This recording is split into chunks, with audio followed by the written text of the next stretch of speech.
y quiero compartir con ustedes algunas reflexiones que nos ayudan a entender los cambios de los que estoy hablando y el por qué nosotros estamos en un escenario como el que estamos compartiendo. Esta ponencia es un preámbulo a la presentación más importante, en el caso de Tucumé, que va a estar a cargo de Bernarda Delgado, quien les va a explicar a detalle el tema del proceso de la gestión.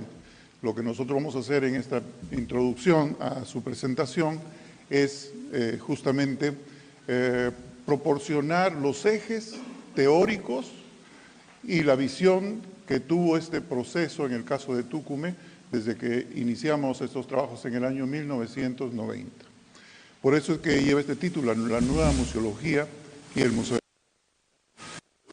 El concepto de la nueva museología en realidad es una aproximación teórica, es una aproximación metodológica, es un conjunto de procesos que están relacionados con esta nueva visión que se genera en Francia alrededor de los años 1970, con dos personajes maravillosos que fueron los que nos enseñaron tanto en el mundo entero y que, como siempre lo digo cuando trato estos temas, lamentablemente el Perú no supo aquilatar, ni supo estar al frente, ni a la altura de las circunstancias, cuando en el mundo circulaban a partir de 1970 ideas tan importantes como las que se producían en Francia.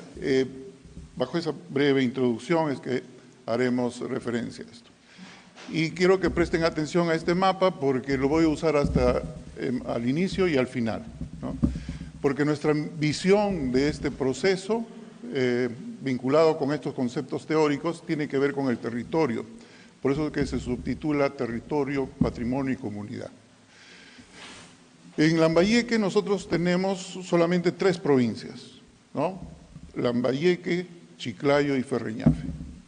Y este enorme territorio tiene probablemente más de 1000 monumentos. En la mañana estábamos un poco conversando sobre este problema. Y solamente tenemos 6 museos, todos adscritos en este caso al Instituto Nacional, al Ministerio de Cultura y a la unidad ejecutora Lambayeque. Y los monumentos, como el de Tucumé, son sin ninguna duda espacios de suma importancia, porque son ejes de paisajes en un territorio bastante peculiar y que es en muchos aspectos bastante diferente a lo que tenemos un poco más hacia el sur en la costa norte. ¿Cuáles eran las condiciones con las cuales encontramos este patrimonio en 1990, cuando nosotros llegamos ahí? Entonces era lo que parecía un lugar común para todos los monumentos, muchos monumentos en el Perú. Este monumento era una cantera enorme.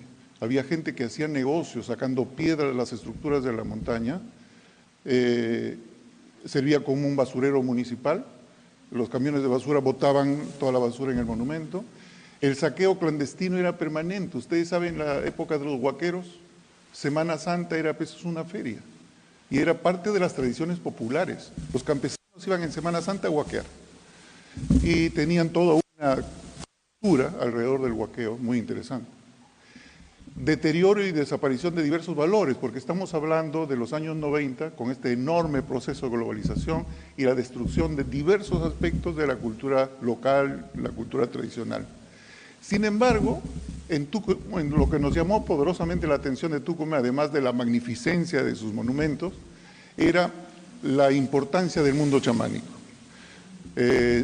Nosotros tuvimos la suerte, la fortuna de conocer y tratar al maestro Santos Vera, que era una institución sin ninguna duda lambayecana, y que evidentemente fue un líder local, porque incluso llegó a ser alcalde de la comunidad.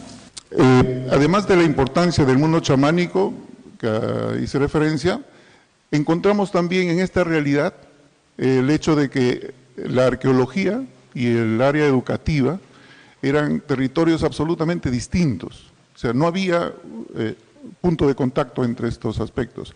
Y la última parte que he puesto ahí de sociedad y machismo era porque encontramos una sociedad campesina muy fuertemente vinculada al agro y evidentemente el machismo era una de las expresiones más importantes. ¿Y por qué menciono esto? Porque a lo largo de los 25 años o tantos años que hemos venido trabajando ahí, el cambio ha sido sumamente interesante, porque hoy, como mostró Carlitos Wester ahora en la mañana, las mujeres se acercan al museo, participan del museo, lo hacen suyo, hacen actividades. Y cuando comenzamos esto era una quimera, o sea, un sueño absurdo. ¿Por qué? Porque el lugar de la mujer es su casa, los hijos, los animales, etc.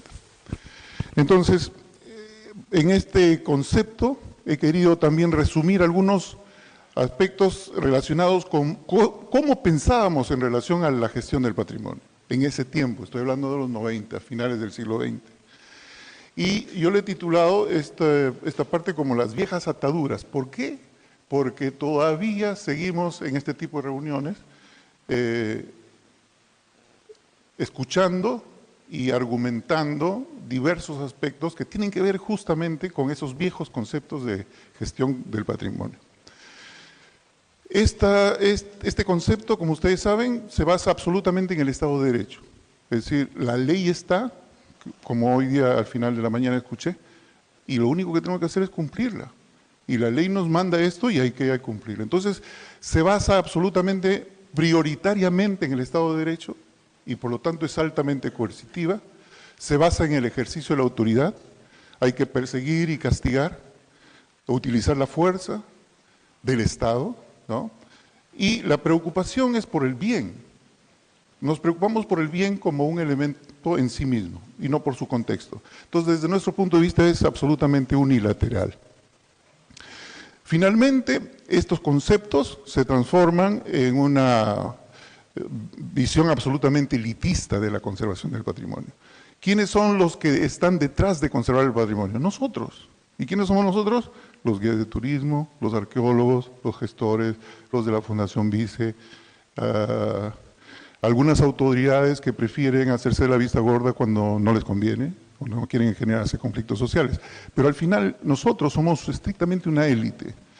Y al pueblo y a la comunidad en general no le interesa la conservación de su patrimonio. Y si lo puede destruir, lo destruye con mucha facilidad. Entonces, este concepto de conservación tradicional del patrimonio sigue siendo aún elitista. El otro día tuvimos una reunión muy importante y escuché a nuestro colega Johnny Isla en el coloquio de Chiclayo, y una de las cosas que realmente a mí me llamó la atención, porque no pensaba que estábamos tan alejados de esta realidad, pero la realidad se choca abruptamente con nosotros. Y él nos decía en el coloquio, el 90% de los campesinos y la población que vive alrededor del complejo enorme de las Pampas de Nazca, le interesa un pito ese patrimonio. No conoce de qué se trata, no tiene idea de qué significa el 90% de esa población campesina. Entonces, como vamos a ver un poco más adelante, ese elemento sigue convirtiendo todavía hoy día, en el pleno siglo XXI, al patrimonio como y la conservación de ese patrimonio como un aspecto estrictamente elitista, todavía. Y es extractiva, por naturaleza. Esta vieja concepción es extractiva, y lo vamos a ver en varios ejemplos. Es decir, sacamos las cosas de su lugar, no las dejamos en el sitio donde deben estar, y buscamos 1000 pretextos para decir, no, acá no puedo hacer esto porque hay mucha dificultad, lo llevo para otro lado porque ahí está mejor, o tengo mejores condiciones, ¿no? Y este tipo de conservación tradicional de patrimonio genera relaciones de dependencia. ¿Por qué? Porque siempre hay un espacio de mayor jerarquía y con mayor poder. Finalmente, estas opciones de conservación del patrimonio son altamente conflictivas, es un aspecto costoso y poco exitoso, ¿no? Entonces las consecuencias son muy claras. La amenaza sobre estos bienes permanece. Solamente lo que hacemos es a veces poner un curita, pero el problema subsiste, permanece. ¿Por qué? Porque yo creo que además se orienta a aspectos formales y no esenciales. Y creo que alrededor de las áreas intangibles, que son necesarias, se ha generado innecesariamente una barrera, porque esas áreas intangibles no son puentes, pues. Nos marcan una barrera entre el monumento, el patrimonio y la sociedad. En muchas comunidades, como ustedes saben, el patrimonio sigue considerándose como un lastre, porque contradice la modernidad y no se considera como una oportunidad de desarrollo. Y finalmente, como lo que pasa en Nazca, ¿no? Si el 90% de la población no le interesan las pampas de Nazca porque no la conocen, no sabe de qué se trata ese patrimonio, ¿quién la usa? ¿Quién usa ese patrimonio preferentemente? La industria del turismo. Entonces la población que no conoce nada de eso ve como ese patrimonio es un asunto de extranjeros, es un asunto de turistas, es un asunto de gente que viene a ver cosas raras, que solamente es un asunto de eruditos y especialistas que saben qué cosa significará esas líneas de Nazca o los geoglifos de Nazca. Entonces el patrimonio monumental termina siendo un asunto, como dicen, eso de gringos es un asunto textual, que yo lo recogí de un amigo campesino en Amazonas, que pensaba de que el tema de Cuela y estos sitios era un asunto de gringos, no lo veían como suyo. Entonces, estos son los conceptos del modelo. Y por supuesto que los arqueólogos y los especialistas cumplen un rol muy importante. En este contexto, los arqueólogos, los científicos relacionados con estos proyectos forman parte de esa élite académica que solamente, cuya producción científica circula en medios altamente especializados, en eventos como este, conversando entre nosotros, discutiendo, viendo cómo avanzamos, en libros altamente especializados, en congresos internacionales. Es una gran aspiración para cualquier investigador ir a un congreso mundial de americanistas, por ejemplo, ¿no? Y presentar las ponencias de su investigación ahí. El problema no es que eso esté mal, el problema es que esa información no está al alcance de las comunidades locales. Ese es el problema. No está al alcance, si no, no tendríamos ese 90% que nos dio Johnny Isla para el caso de Nazca. Y los monumentos, por tanto, es una conclusión lógica que yo obtengo, es que monumentos, museos, especialistas combinan muy bien con ese concepto de área intangible. Todos resultan siendo muy intangibles. Y claro, este afán y este deseo de coleccionar cosas alrededor de personalidades, gente de mucho nivel económico, es un asunto histórico. El hombre siempre fue un coleccionista por naturaleza desde siempre.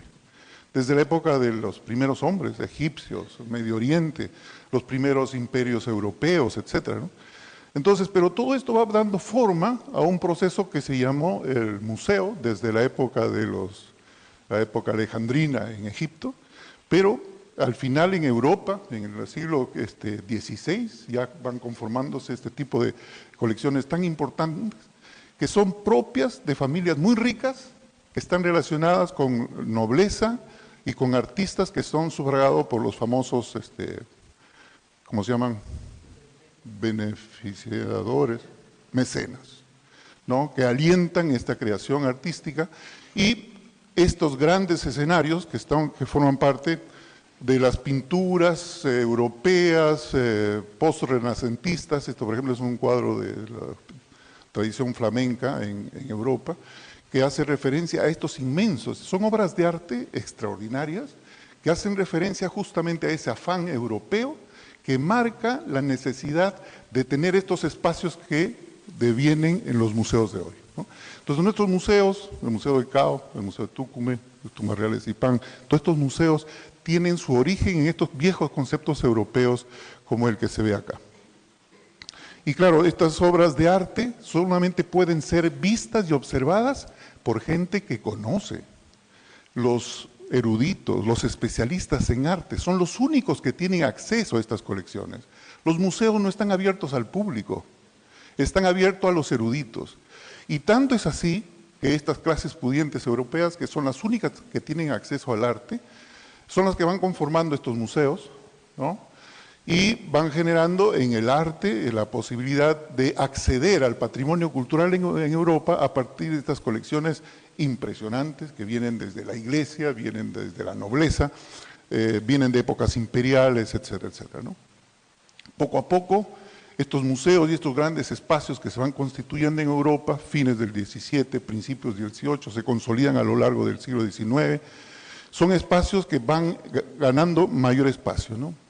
Para gente que no necesariamente es de la nobleza. Miren ustedes, estas tradiciones de los grandes museos en el mundo surgen de estas grandes colecciones de bienes de élite, relacionadas con grandes familias que tienen en posesión una gran cantidad de objetos de arte de muchísimo valor, ¿no?, en el mundo. ¿Y por qué decíamos que esta tendencia a la conservación es extractiva? ¿Por qué? Porque museos como este, o el Smithsonian, que es un monstruo en los Estados Unidos, el Museo Británico, el Louvre, cualquiera de estos grandes museos, son museos que se nutren de la extracción del patrimonio de otro lado.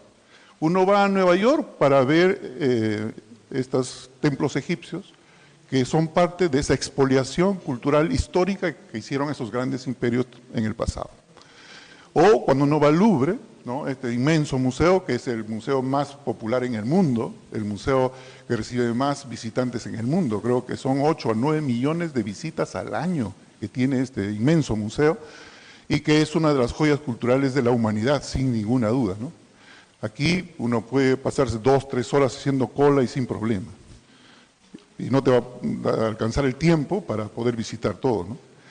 Pero son tan gigantescos estos proyectos que hoy día el Louvre está negociando, ya negoció con estos Emiratos Árabes y está generando un proyecto inmenso en Dubái, que es un proyecto gigantesco, ¿no?, pero que no solo alberga al Museo del Louvre, que es este de acá, perdón, ese está en obra, sino alberga a instituciones culturales, óperas. Hay una universidad norteamericana que también está buscando y invirtiendo en una sede increíble, ¿no?, en este espacio en Dubái, de tal manera que es imposible con este tipo y esta escala de inversión es pensar de que podamos siquiera competir, entre comillas, con este tipo de inversiones, con este tipo de criterios relacionados con los museos. Esto es parte del proceso del Louvre en Dubái, que sería ya el segundo museo, el tercer museo del Louvre, porque esa sería la tercera sede. El Museo Británico de Londres también es un prototipo de este tipo de vieja conservación del patrimonio. Acá la gente no paga ni un centavo, aquí entra gratuitamente y el Estado financia todo. Pero igual, el British es un espacio donde encuentras patrimonio cultural de todo el mundo. Y cuando yo he pasado por ese museo, siempre he encontrado a gente fuera del museo con sus pancartas. Porque eran turistas que llegan ahí y dicen, oye, esto es de mi país, y salen con una pancarta y dicen, devuélvanme porque eso es mi patrimonio. Y esto es parte ¿de qué? Del Imperio Británico que sentó sus reales en muchas partes en el mundo. Y claro, igual que en Nueva York, ¿no?, en el Museo Británico tenemos templos egipcios, tenemos templos griegos, arte por todo lado. El Museo del Prado es parte de esta época, parte de este proceso de los viejos museos en Europa. Para ingresar al Museo del Prado, señor, usted no podía ingresar si era un plebeyo. Usted necesitaba tener una carta de recomendación de alguien vinculado con la corte española y madrileña para que usted pueda tener acceso al museo. Entonces, este sentido de los museos cambia, por eso es que nosotros fuimos siempre admiradores de estos franceses de los años 70 que dijeron como lema, la Gioconda al metro. ¿Por qué? Porque el pueblo necesita ver su patrimonio. Y el metro simboliza a obreros y campesinos de París para poder hacer que la gente realmente vea quiénes son los que van a ver a la Gioconda. Los eruditos, los especialistas, los grandes historiadores de arte, los turistas de todo el mundo que creen tener además un elemento de prestigio, porque en el Face van a tener la foto frente al Louvre y es un asunto de prestigio social, aunque no entiendan ni chanos de lo que significa esa tradición o esas expresiones culturales de la pintura, ¿no? Entonces, estos son los viejos patrones de museos en Europa. En Perú, todavía hace muy poco tiempo, teníamos un museo a ir si no llama por teléfono y pedía una cita. Y tenía que decir quién es para poder acceder. Claro, es un museo privado, pero evidentemente son parte de estos viejos conceptos hasta hoy día, ¿no? Por eso le llamé viejas ataduras. Y claro, en épocas más recientes, millonarios como Guggenheim generan estos museos enormes donde lo que importa, ¿sabe usted?, es la infraestructura. Lo que importa es el edificio. Mientras más grande el edificio, mejor, más prestigio, más inversión, mejor. Entonces se piensa en la obra, se piensa cuánto va a invertir. Uy, Chan va a invertir 34 millones, entonces no me puedo quedar atrás, tendré que pensar pues, en unos 50 por lo menos, ¿no?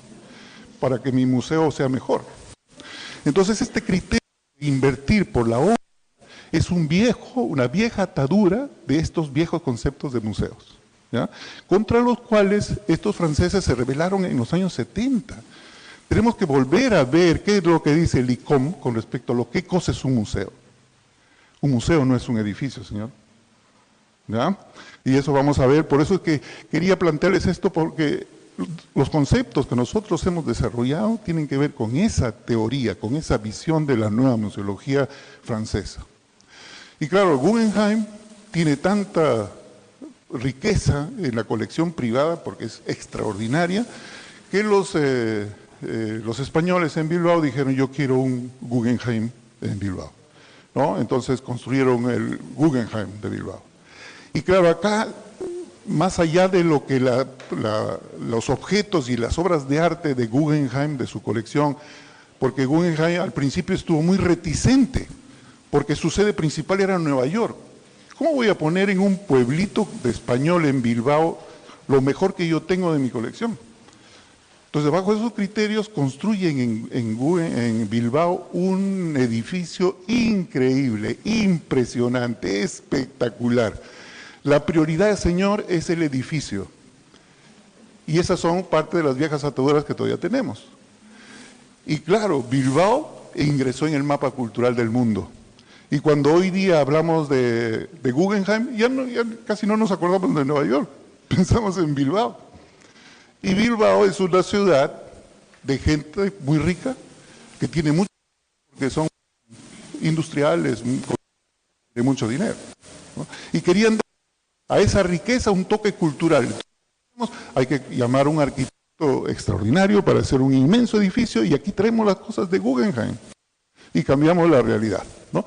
Esos son los conceptos en realidad tradicionales. Entonces, si nosotros queremos resumir estas viejas ideas de la museología tradicional, las resumimos en esos tres aspectos. Primero, esta museología se preocupa por el edificio. ¿Y sabe qué? Ese edificio tiene que ser prominente, como los que hemos visto. Parece una catedral.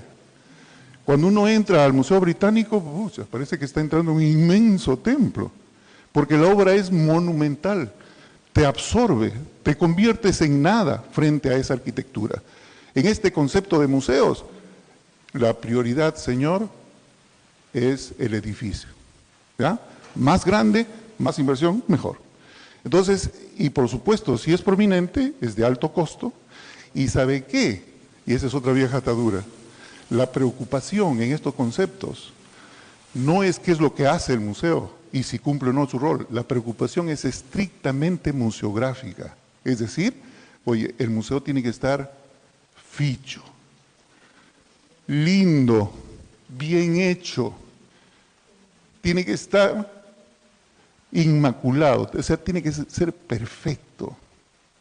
La museografía y el edificio es la prioridad. Entonces, ese es el viejo concepto, y eso es la vieja atadura también. Entonces, por supuesto, edificio más colección, obviamente bienes de élite, de costo muy elevado, y el público. ¿Estos museos para quién se hacen? Para el público. No hay museos sin público. ¿Necesitamos público? Sí, señor. Pero ¿cuál es la prioridad de estos museos? La prioridad al principio, ustedes saben, como hemos visto históricamente, desde la época desde el siglo XVII, XVIII, estos museos, su prioridad es la gente de élite, la gente que conoce sobre lo que va a haber. Pero con la Segunda Guerra Mundial surge un inmenso fenómeno, ¿no? El turismo. Masas de turistas y la industria aeronáutica revolucionan el planeta. Y gente de todo el mundo circula por todo el mundo. Entonces, Europa atrae a estos gigantescos monstruos europeos dentro de sus programas turísticos. Entonces el público se transforma en turistas, que es uno de los aspectos que yo critiqué hace un momento, ¿no? Como aquí en el Perú todavía estos sitios, porque son turistas, son hechos para turistas. Entonces a veces nos ponemos sumamente contentos cuando llegó a nuestro museo el número 1.000.000 de turistas, ¿no? Y ponemos en la primera plana llegó el número 1.000.000 de turistas. Porque mi preocupación es que mientras más turistas vengan, estoy cumpliendo mi rol. ¿De acuerdo? Entonces, esos son los conceptos de esta museología tradicional que nosotros encontramos al momento de este proceso. Paralelamente, en el mundo se están desarrollando documentos relacionados con el patrimonio. Uno de ellos es la Carta de Atenas, y que tiene su razón de ser porque se preocupa de qué la Carta de Atenas, de los monumentos. ¿Y por qué? Porque estamos en el contexto de las guerras mundiales. Y por supuesto bombardean París, bombardean Europa, entonces hay que preocuparse de los monumentos. Y se genera una carta internacional que obliga a los estados a pensar en los monumentos. Y la otra, un poco más adelante, en el 64, la Carta de Venecia, sigue preocupándose de los monumentos. Solamente del monumento se preocupa la Carta de Venecia. ¿Cómo conservar? Si el monumento va a ser auténtico o no. Lo reconstruimos, lo restauramos, lo conservamos, ¿qué hacemos con el monumento? Seguimos pensando en el monumento. 1964, una carta fundamental para la conservación del patrimonio. Pero comienzan a aparecer nuevas tendencias en la gestión del patrimonio. Y son muy diversas. Les comenté los años 70 de estos franceses, Hugo de Varin, el más importante, y el teórico por excelencia, Henri Rivière, ¿no? Y nosotros, yo llegué a Tucumán como un estudiante casi recién egresado, no tanto, pero... Y me acordaba de mi profesor de museografía, que cuando llegó al primer día de clase nos dijo, muchachos, no entiendo por qué ustedes van a llevar este curso. Este curso no les va a servir de nada. Entonces no entiendo por qué van a llevar, pero les voy a dar algunas lecturas para que ustedes puedan hacer algún ensayo y aprueben el curso. Y a mí me dieron una lectura relacionada con Henri Rivière. Casi imposible de conseguir a Henri Rivière en esos años. Yo fui a Lima y lo pude conseguir. El primer librito de Henri Rivière que se llama La Nueva Museología. Y eso es lo que nos inspiró desde siempre, porque yo había también tenido la suerte y el privilegio de estudiar antropología, antes de ser arqueólogo. Estoy hablando cuando yo estudiaba antropología. Y el proyecto es, desde que comenzamos, pensamos en estos criterios, ¿no? Primero, oiga, yo creo que el patrimonio no es un fin, yo creo que es un medio, y es un objeto de estudio, y sirve para el desarrollo. Segundo, sin la participación de las comunidades, yo creo que la conservación de este patrimonio es una ilusión. Tercero, hay que profundizar en una gestión que empodere a las comunidades en la gestión de esos recursos. Y por supuesto, se oponían a esas ideas nuestros propios colegas, porque pensaban de la gestión del patrimonio desde las comunidades locales, trabajando con los alcaldes, etcétera, era casi un peligro. Yo a Ricardo varias veces lo he escuchado decir, oye, ni te juntes con eso, un alcalde, ¿cómo decía Ricardo? Un alcalde con iniciativa es un peligro mortal. O sea, ni te metas con los alcaldes. No trabajes con la gente de turismo, porque los de turismo lo que hacen es depredar el patrimonio. Y comercializan el patrimonio, banalizan el patrimonio. Entonces no hay que trabajar con los turistas. Yo recuerdo una primera plana, la tengo con mucho cariño, de declaraciones de un querido amigo, que en ese tiempo decía, en una polémica con una directora, un director de turismo, que se preocupaba porque los monumentos tengan alguna protección desde turismo con el niño, con las vidas del niño. Y las declaraciones eran bien interesantes porque es diagnóstico de qué se pensaba y cómo se pensaba. Y el colega decía, disculpe usted, no se meta con el patrimonio, porque el patrimonio es un asunto de nosotros, los especialistas. Los únicos que podemos opinar con respecto al patrimonio somos nosotros, los arqueólogos. Usted, especialista en turismo, vea que las sábanas estén limpias y los tenedores limpios. Esa era la forma como entendíamos y de qué se trataba esta gestión del patrimonio. Hoy día, por supuesto, hemos dado pasos gigantescos. Por eso es que a mí realmente me alegra muchísimo escuchar todas estas ponencias, las he escuchado a mis colegas varias veces, y los avances que tenemos son realmente impresionantes, ¿no?, con respecto a este tipo de cosas. Y finalmente, algo que siempre se me quedó en mi cabeza, al leer a Rivière y a Varin, era, oye, el museo, señor, lo primero que es un museo antes que un edificio y una colección, es un espejo. Y sí me acuerdo de, ¿cómo se llama?, de nuestro colega del Museo de la Universidad, el Quique Vergara. Quique tuvo una brillante idea, me acuerdo, cuando decía, oye, esa es una muy buena idea. Y me acuerdo que en el viejo museíto que tenían en Pizarro, a Quique se le ocurrió poner al final un espejo grande con una imagen del Perú. Entonces el visitante terminaba y se miraba. Yo soy el Perú, ¿no? Y ese efecto me pareció brillante, ¿no? En ese momento estoy hablando de los años 90. Entonces, el museo, de acuerdo con estas nuevas tendencias, no es el edificio pomposo de grandes inversiones, mucho concreto y con una colección valiosísima. Eso no es el museo. En los conceptos de la nueva museología es más que eso. Es eso y más. Primero, es un espejo. ¿Y quién tiene que verse en el espejo? ¿Los turistas? ¿Quién? La comunidad. Esa es la enseñanza que recibimos de Barín, la enseñanza que recibimos de Rivière. Primero es un espejo, más que nada. Por eso para nosotros fue una guía permanente, ¿no? Quien haya conocido nuestras viejas instalaciones estará de acuerdo. Y pensábamos de que teníamos que trabajar fuertemente en educación. Y a nosotros, algunos colegas me decían, oye Alfredo, ¿qué haces tú metido con las escuelas y los profesores? Es un asunto del Ministerio de Educación. Y eso se me quedó muy grabado. Me lo dijeron a unos amigos, colegas. Decía, ¿qué te metes con las escuelas? Ese es un tema del Ministerio de Educación, no es tu problema. Entonces yo creo que no estuvimos muy equivocados en ese tiempo, ¿no? Entonces estos son los principios. No vamos a hacer una escuela en el museo. El museo, el patrimonio se transmite, y para transmitirlo mejor hay que usar estas técnicas de educación para la conservación que se conocen hace mucho tiempo en el mundo. Pero en el 94 comienzan los expertos mundiales a firmar documentos en donde comienzan a reconocer la importancia de estas cosas. En el 94, Carta de Nara, Japón, comienzan a hablar por primera vez, de la necesidad de que la responsabilidad del patrimonio cultural y su administración pertenece en primer lugar a la comunidad cultural que le dé origen. ¿Ya? 94. Y en segundo lugar, a quienes cuidan de él. Pero ¿cuál era la ecuación antes? Era al revés. Es decir, el arqueólogo se sentía el dueño.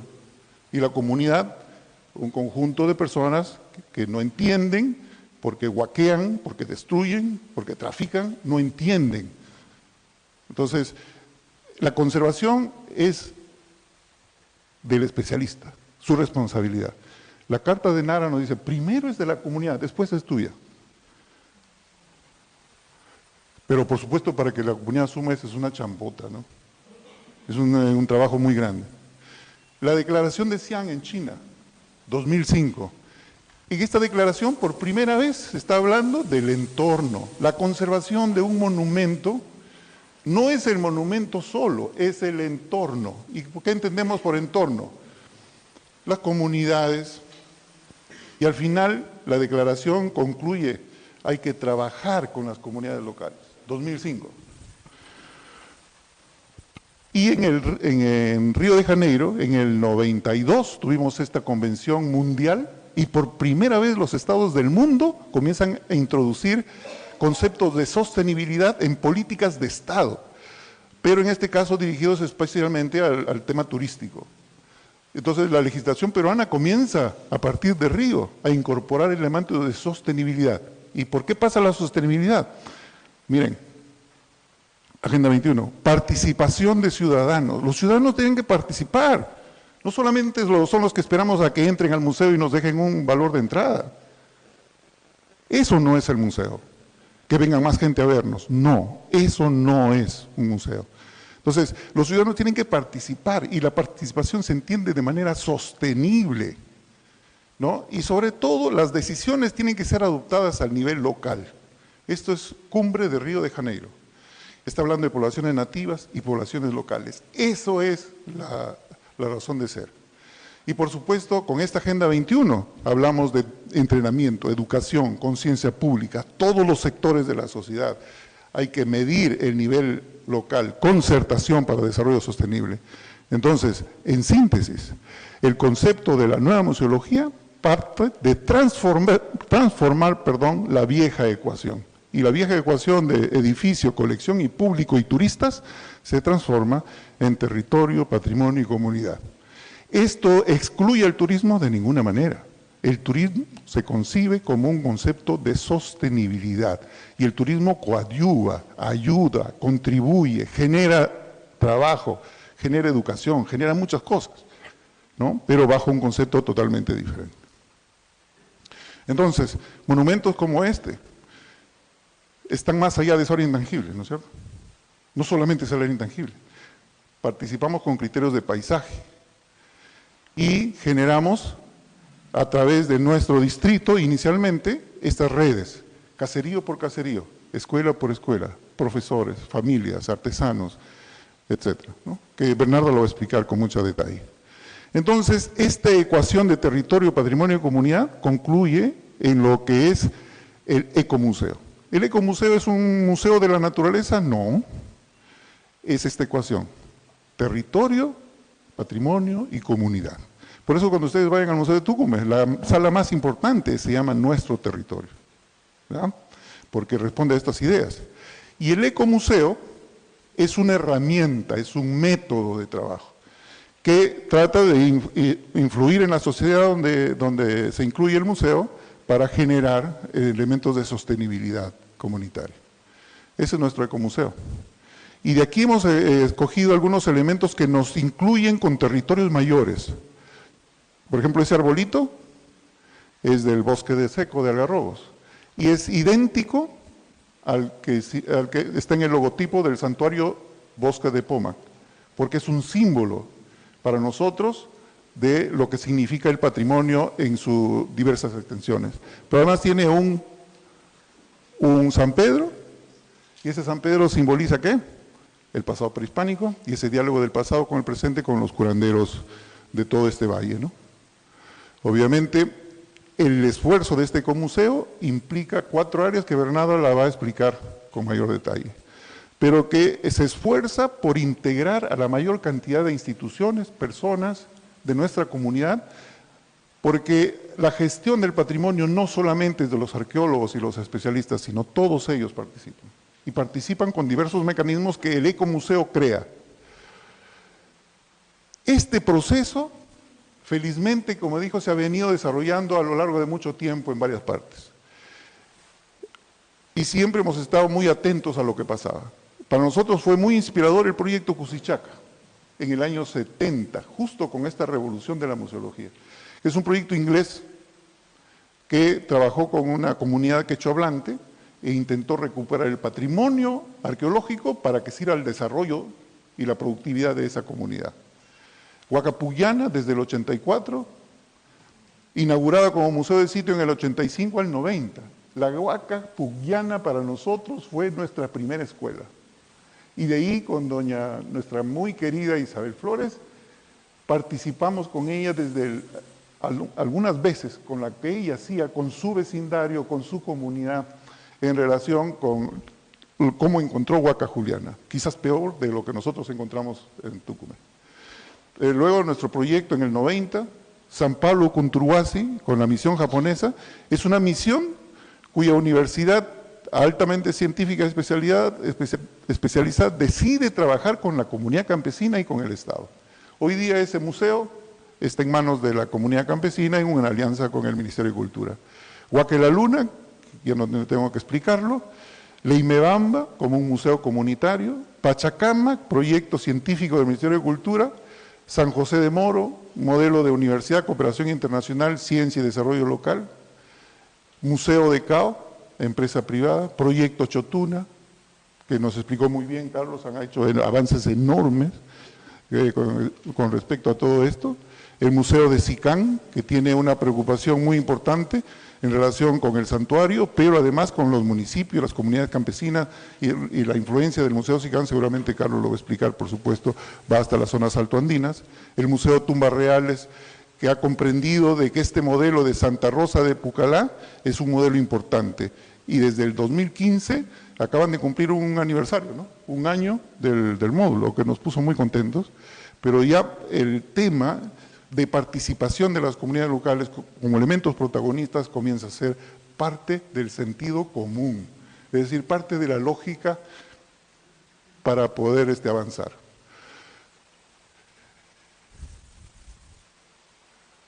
¿Estamos de acuerdo o no? Ojalá. Entonces tenemos algunos elementos de sostenibilidad que podemos discutirlos, solamente los voy a mencionar. O sea, de acuerdo a nuestra experiencia, ¿qué cosa es hacer una gestión sostenible del patrimonio arqueológico? Muy complicado, ¿no? Pero por lo menos a través de este tiempo hemos generado algunas ideas. Sin conocimiento científico, han escuchado en la mañana la brillante presentación de Carlos, ¿no? La arqueología, la ciencia como un motor tan importante para poder entregársela a la comunidad, ¿no? Y hacerla partícipe de eso. La ciencia es la base de estos procesos. Tenemos que ser muy buenos arqueólogos, tener buena calidad de información, pero no guardarlas en nuestros artículos para los grandes libros y el Congreso, entregárselas a la comunidad. Segundo, ser gestores, por lo tanto, de nuevo tipo. Hay que aprender a ser gestores. Si el arqueólogo quiere ser un gestor, oye, piensa en que vas a ser arqueólogo o gestor, ¿no? Porque las cosas te llevan mucho tiempo.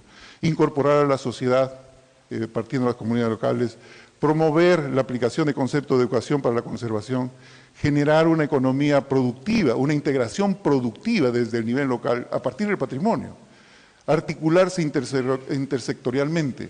Siempre estamos conversando entre nosotros, no podemos estar fuera del sector turismo, tenemos que ser parte de una unidad operativa que nos permita trabajar juntos.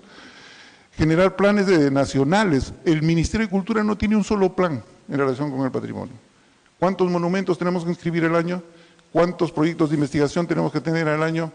El Ministerio no tiene. Tiene esfuerzos aislados que no están integrados en un plan. ¿Hay lineamientos de política? Sí. Planes no tenemos. ¿El Ministerio de Turismo sí tiene planes? Sí, señor. Tiene planes nacionales, tiene planes regionales, mal que bien, los tiene. Y participan, toda la sociedad peruana ha participado con sus representantes para elaborar esos planes. Cultura no. Fondos de emergencia, como los que mencionamos en la mañana también con otros colegas, y planificar cambios generacionales, ¿no? Yo siempre le digo a Ricardo Morales, oye, ¿quién te va a suceder en tu trabajo? A Santiago Uceda, ¿no? Nosotros hemos pensado también en quién va más adelante. Tenemos que ir capacitando, tenemos que ir dejando responsabilidades, tenemos que ir saliendo del escenario y asumiendo que las nuevas generaciones tomen el reto. Entonces aquí termino. Este territorio, nosotros los arqueólogos de Lambayeque, Carlos Helera, Walter Alba, Carlos Wester, Lucho Chero, ¿quién me falta? Marco Fernández, Bernarda Delgado, disculpa Bernardita.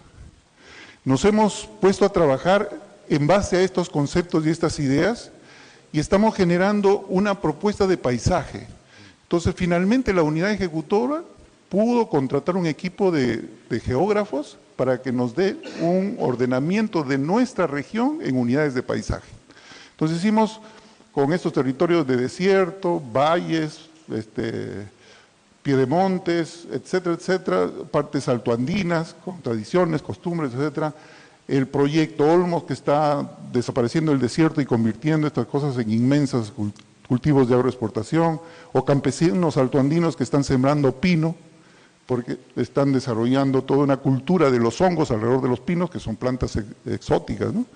Pero en fin, las cañas de azúcar, el arroz, subsiste con la palta, o con el loche, que son cultivos tradicionales. Hay gente que todavía defiende su algodón nativo, hay mucha importancia de comunidades respecto a este recurso. Las unidades de paisaje o de naturaleza, como chaparrí, jagüeyes, especies extinguidas, son parte de este paisaje. Pero igual que Trujillo, tenemos más de 1000 monumentos. Entonces la pregunta de la mañana, ¿y qué van a hacer con el resto? ¿No es cierto? ¿Qué hacemos? Entonces Marilena dijo, solamente hemos podido intervenir en 6 o 9. ¿Sí? Entonces nosotros entendemos exactamente, son monumentos monumentos inmensos, tenemos por lo menos 250 edificaciones que son masivas, enormes, y el resto, ¿no? Pero estos monumentos están asociados con una cultura inmaterial riquísima, poco estudiada, pero que es expresión de esta región. Hay lineamientos de paisaje cultural desde UNESCO, desde el Ministerio de Cultura, hay posibilidades de hacer una dimensión objetiva y subjetiva del paisaje, podemos tener toda una lista de criterios que han sido elaborados por nuestros amigos geógrafos que trabajaron en este proyecto, con un diagnóstico y ideas para después del diagnóstico, ¿no? Y este diagnóstico de los paisajes de nuestra región incluido en varios aspectos. Tenemos una gran cantidad de mapas que tienen que ver con los sitios, densidad de sitios, problemas que tienen estos sitios, amenazas de cada lugar, que concluyen este tipo de manifestaciones. A la derecha tenemos un gran mapa de la región con todas las unidades de paisaje que se han sido identificadas, diferentes unas de otras por sus recursos, accesibilidad, geografía, etcétera, y al costado los retos que tenemos, denuncios mineros, grandes carreteras, enormes sitios para represas o cultivos agroindustriales, etcétera, que están alrededor de estos más de 1000 monumentos, ¿no? Entonces nosotros nos hemos puesto a discutir todos estos museos, nos hemos reunido varios meses, hemos perdido un poco el paso últimamente por estos cambios ministeriales, pero hay que seguir trabajando todos en esto, ¿no? Bruning, Tucumé, Huacarrajada, Tumbas Reales, el Museo Sicán, el Museo Chotuna, Chornancap. Y entre todos nos hemos puesto, y hay algunos que nos están fastidiando porque ya se están repartiendo los ducados, los condados de los arqueólogos. Entonces, en realidad, estas unidades de paisaje están divididas en 4 grandes zonas. Una zona norte, una zona norcentral, una zona sur-central y la zona sur. Entonces, cada una de estas zonas está en manos de algunos museos. Por ejemplo, Tumbas Reales, Huacarrajada están en la zona sur. En la zona centro-sur está el Museo de Ferreñafe, Sicán.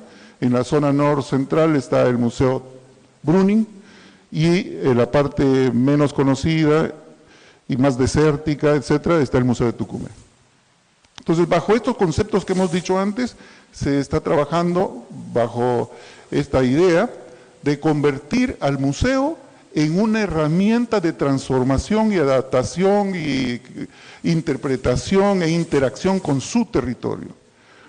Entonces, creo que todos nosotros hemos discutido esto para pensar de que el museo, ese viejo concepto del museo, es un museo a puertas cerradas, que recibe la gente, que esperamos que la gente del museo se transforme en un modelo en donde el desarrollo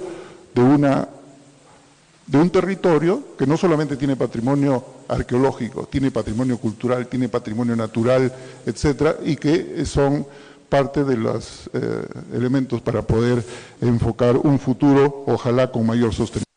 Muchísimas gracias.